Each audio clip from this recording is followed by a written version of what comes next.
почему-то прикольно материться на казахском. Я знаю то, что эти слова несут плохой посыл, и так нельзя разговаривать.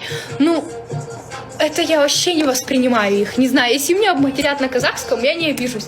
Потому что мне смешно. Я не знаю, эти слова такие милые. Вот даже есть такое слово «мат» на казахском. Ну, не прямо мат, но мне он кажется милым. Знаете, какой? Мал.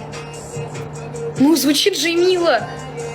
Привет, Мал. Типа, классно. Почему это матом придумали? Ну, не матом, а плохим словом придумали.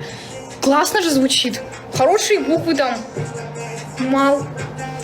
Жан. Такой, знаете, Жан. Такой мал. Почему? Почему это плохо, если это хорошо звучит? Не понимаю. Я бы так просто называла бы людей. Прикольно, как у меня. Что, почему вы смеетесь? Мало это животное. Ну да, ну а звучит же хорошо, да? По идее, если не знать перевода, очень даже мило.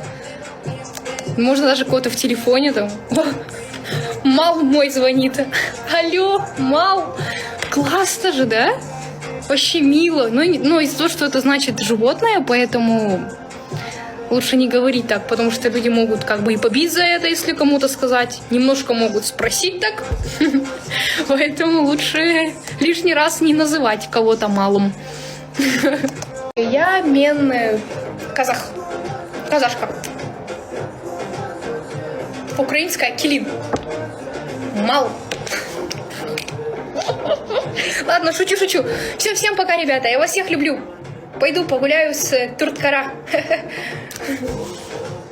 Одесик. Нет, какой еще одес? Ё-моё, тут казахи сидят. Крис. Саубол. Рахмет за эфир. Мен кеттім. Саубол.